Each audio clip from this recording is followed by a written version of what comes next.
Firstly, I want to just talk about my bedroom. My bedroom is represented by this orange paint. My carpet in my bedroom is still there, and it is about 50 years old. It's over 50 years old. You would enter the room through here. This is a exact measurement of my bedroom as it was, as it is. And so you would enter the door here. My bed would be round about here. There is a white cabinet that my father built that is in this, and it would go from floor to ceiling. In this corner, then there is the bookshelves, and then here is the window to the outside world. So in a theatre space, you kind of it plays with your perceptions. So it looks incredibly small, but it is actually the size of my room. So the first works that people would experience are along this side. Of course, it's not set up in any way, so an audience member or gallery attendee would be able to just go where they choose. But in my mind, and the way that I kind of laid it out as we kind of were coming into this space, was that this section led you in to the room. And then the back section is the room itself. And then the far section is, I suppose, leaving the room or going out of the room. So there was kind of a flow that I kind of started to imagine and experience through through bringing the work into the space.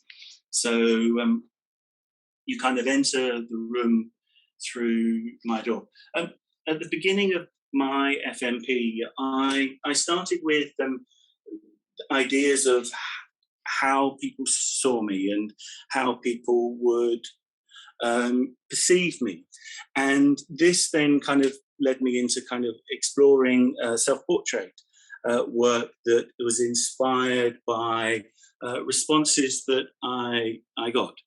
As I continued the FMP, I kind of was revisiting again my mother and going back to my room, and it began to speak to me.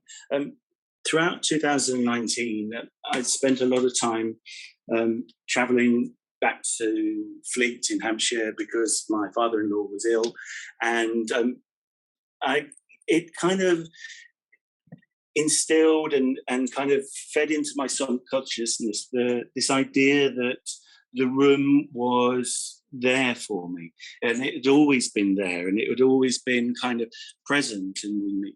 And then obviously reading things, books like Poetics of Space, and touching on those kind of theories about how you carry things with you, it began to kind of seep into my consciousness.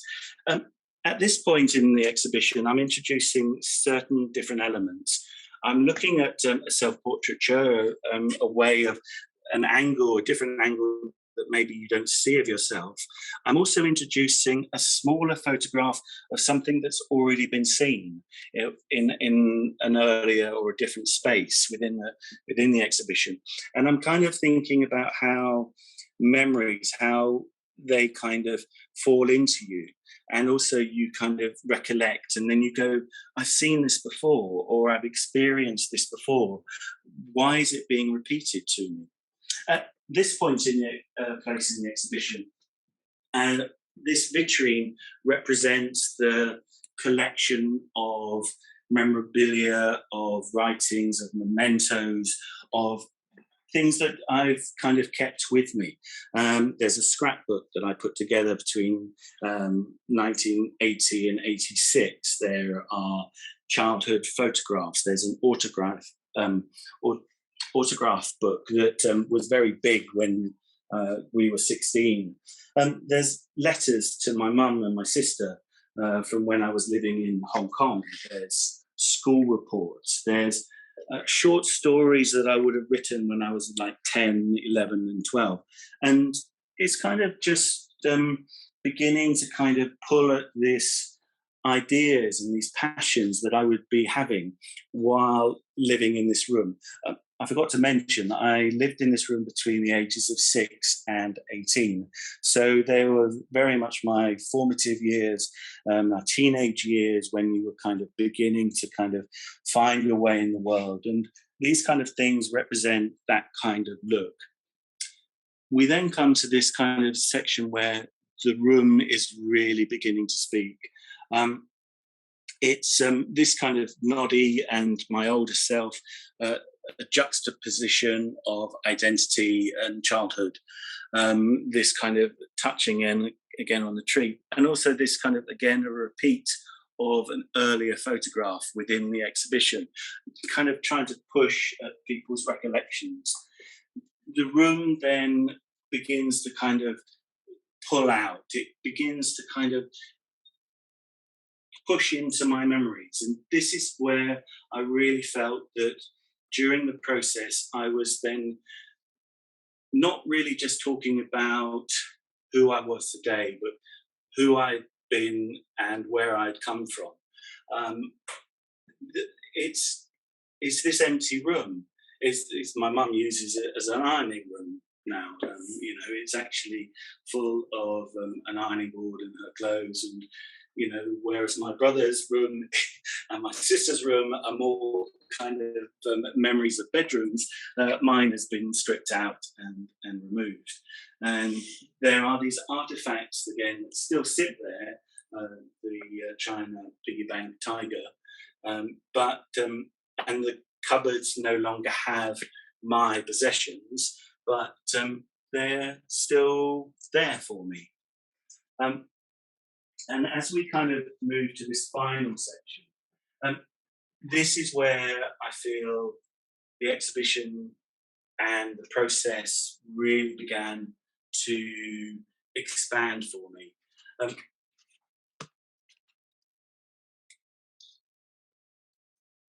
Through a number of exercises that I was doing at the time, I began to kind of write the short stories that are on the audio. And through kind of memories of my gran meeting me and my brother at the top of the road when we were 6 years old with 2 bikes and a dog, so that the 2 little boys could journey back to the home to eat sticky buns that she had made, to then recollections of my first job in Bijams when I was 15 as a Saturday job, and then going on to then working in Harrods when I was 16 as a Saturday job and then a summer job. I started to feel the room talk to me, and this is the short piece that has come out of that. And I'll just take a moment and just read it for you, if that's okay. A while. It's been a while since you visited. Carpet's the same. He's still there upon this window ledge, waiting to be held by you. It's been a while since you slept, but the bed is gone, I know not why or where, and the cupboard has been cleared out of all that was you.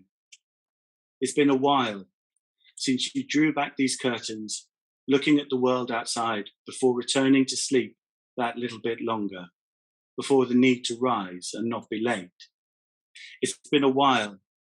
All your books have gone. The shelves remain, a memory of what you read now in the hands of others' readers, to gather dust in another space. It's been a while. And this is this idea that a photograph is not just and the image. It's the snapshot of poetry. It's the snapshot of text. It's the snapshot of any kind of memory that kind of can pull you in and then push you out. And I'm very interested in this idea that that the photograph or the photographic moment can transport you from where you are in your physicality to another place, and that it puts you in the place of the photographer, the subject matter, and who's there in the intent. And this is the final moments this is, again, we're kind of pushing at the idea of who I've become while remembering and coming from the childhood place. Um, the pictures of portraiture, again, were kind of inspired by others and how they saw me, but I'm still the person that's taking it. I'm still the person that's in charge of this. And so it's kind of a reflection on myself as seen by others, but also how I see myself. And this photograph of Into the Woods, it was a place right outside our house, this vast expanse of area that we would play that is still kind of pertinent within my life. And then finally, I begin to leave. My journey out of this room is then what I'm beginning to explore. The theatre that I went into, the acting, followed then by the directing, followed by new writing, producing. But at the same time, I always had this passion and desire and photographs, the Minolta that I first bought when I was 17 years old. The room as well, finally, is represented by a small number of plinths that the piggy bank, the books that were important, and the music that we would play. That, you know, in the 70s and 80s, you'd be listening to the radio and you'd be there, ready to press down and play a chord to make yourself a compilation tape of the best sounds that you could hear. This is well before Spotify and all of that you have now. This vast array of backlog of music. At the time, you could only buy the singles, and the way that the books influenced my passion for reading and writing. From this space, I moved from, you know, into theatre, into acting, into directing, and this idea of text and visual stories and narrative was totally important to me. What I'm just going to show quickly is the various states that the audience would experience within the 45 minutes, because it just would just quickly demonstrate how the room was breathing at the same time. So there wasn't just like what this is called the exhibition state, where you can clearly see the photographs. But when the audience come in and the soundscape is playing, there is much more of a subtle lighting state. And this is then, we just kind of show the room, the morning light coming in and going across the room and then going out. As it's kind of like, as it kind of physically and spiritually breathes your presence. So I'll just quickly flick through the lights.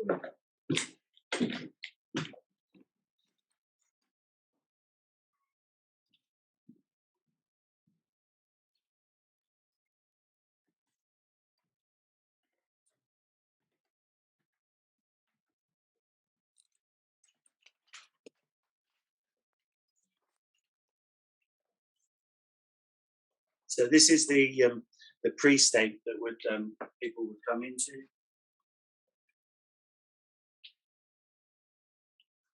Then you get just a general state.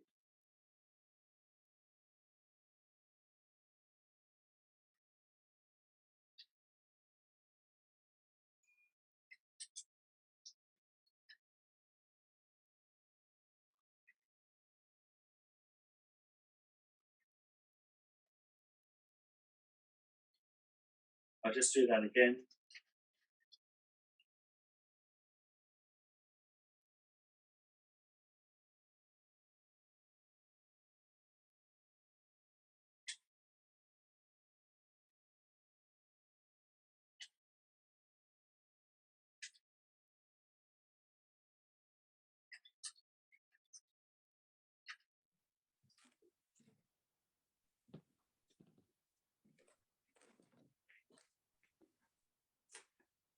Remembrance of Daydreams. So it's been open for a week, and yeah. I mean, what sort of response did you get? Who came? Very positive in a way, because one of my intentions about this piece is that while it's about my childhood, it was what I wanted people to take away or feel was that their own, to remember their own experiences and think about their own childhood and think about, you know, maybe what they had kept or remembered, and this idea that, you know, you pull and you push and you change between these two kind of identities and how you grow up. So I've had some, you know, very kind of positive comments from people that I don't know, as well as friends that have come to see it, that you're kind of immersed within this space. And it makes, you know, and it has made me want to kind of revisit this piece of work and push it even further in kind of the work that I'm created around it. I mean, before I was very nervous about putting on this kind of, you know, would it be of any kind of resonance for anyone at all? Me just kind of putting artifacts and letters from my childhood out. But yeah, the response has been incredible. And where did you get them to leave feedback? Did you have a book out, or as in like, you know, not a visitor's book, but a kind of a thing where they could write stuff, or did they just write little notes? Yeah, they just written little notes. I mean, you know, just kind of responses that I have. I had a little program which did ask that, you know, if they wanted to email me their thoughts, you know, they've just sent it in as an email. A book would have been a good idea. One of the things I haven't shown you is that as part of the program that they could take away, there are 4 postcards of the exhibition of photographs with writing on the back. So again, it's kind of taking away a kind of tangible effect for it. Tim, it sounds like you could carry on from that, couldn't you? Yes. And yes, it sounds very interesting. You know, your research and your, you know, ideas can develop from some of the replies as well. Yeah, absolutely. Because I think, you know, that one person has commented, you know, that what I had kind of not explored within this is the kind of like the childhood nightmares and fears that you have, but I think that's also part of wanting to explore that you're leaving it for them to kind of fill in those gaps, because there is, you know, you're not wanting to kind of tell them everything about, you know, within a single thing. Is that, you know, one person has commented that the mature photographs are in a way me looking back perplexed at my childhood. That I'm unsure of it, and I'm not quite sure how I got here, so to speak, which I think is quite a fascinating reading of it. So yeah. I feel as it is a new form of art installation. It's very immersive, and your performance, as I see from far away and only glimpse of some photographs, it looks like part of your art installation. So now seeing this presentation, let's say, I can't imagine to be in a room without you. So it's like it's a new form of art installation, which is very evocative and very. That's actually really interesting, Svetlana, because I was present in the room while people were walking around. I started by sitting in the auditorium, and one of the ideas that I did have, which I pulled away from, was that there would be a performance part of this that, you know, maybe even to the extent of audience would walk around, then go and sit down. There would be a 10-15 minute performance or explanation or presentation, as I'm doing now, followed then, by rapturous applause. But it was really interesting because I was sitting there and you could see people, those that didn't know me, go, yeah, he is the person in the photographs, and he's also present within the space. So I do kind of see that within what you're saying. I think there is an element of great vulnerability when you see artists presenting childhood memories and aspiration, which you don't know how they will finish in the future. But seeing your face and seeing the photographs, how your parents see you, and then there is a beautiful photograph on a blue background when you put your head over the books. Yes. One question, how did you choose a blue background? It was there, to be honest. It was there. It was just, that was in the room at the time. I think part of my kind of working methodology is not to plan a lot of things, is to kind of just find the time and the energy and the focus and step into it, rather than kind of gather lots of different objects or backgrounds or whatever. Is just to kind of go, okay, I think I spend a lot of time thinking about things, which I think is represented by the books and the writing, and then it's just, it really isn't a kind of instant moment of taking a picture or photograph. I'm presuming people always saw you as somebody who had your head in a book then. Is that what? Yeah. I did. I mean, I remember the going to Valmy Junior and being in the book club and at boarding schools, and yeah, and I was always carrying a book, on the bus and things like that. Yeah, very much. There's a question in the chat. Yeah. Just to point, so that it's not missed, from Andy. Beautifully presented, Tim. Do you feel you've learned anything about yourself through doing this? Has your relationship to your personal history changed? I think I'm still reflecting on that, but I think there is definitely a yes in that, because in some ways, you look back on your childhood and you go, you are full of maybe possibly regrets or missed opportunities, or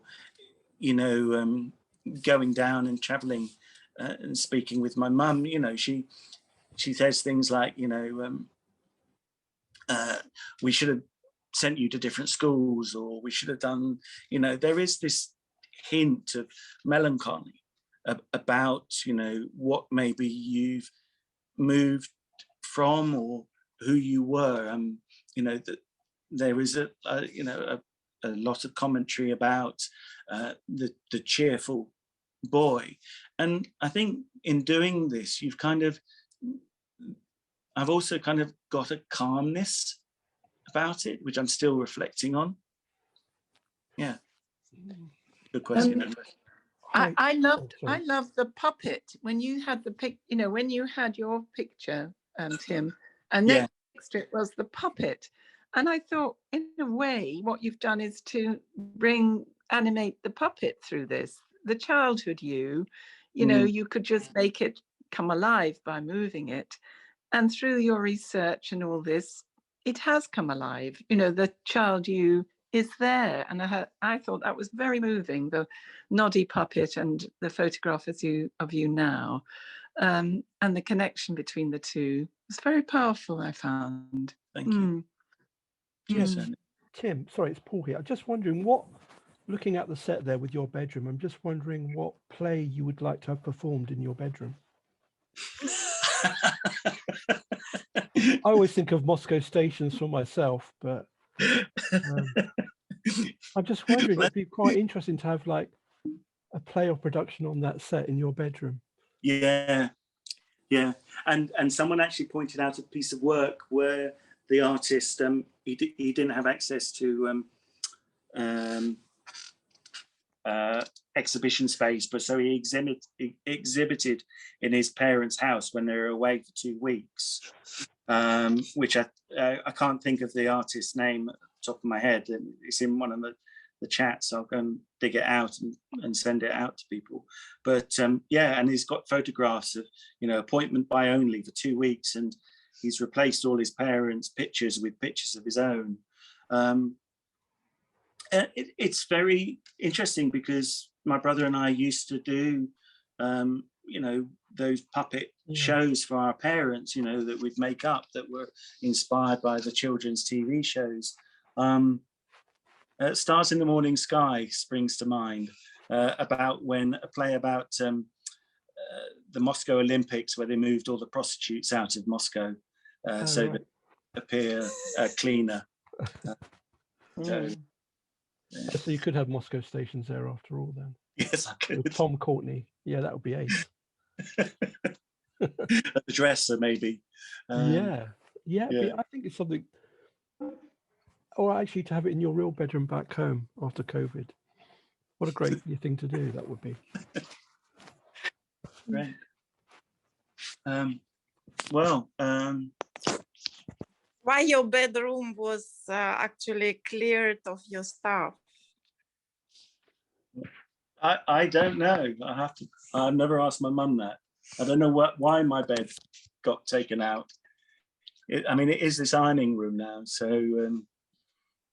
yeah. Okay. It's just, yeah, it's cleared.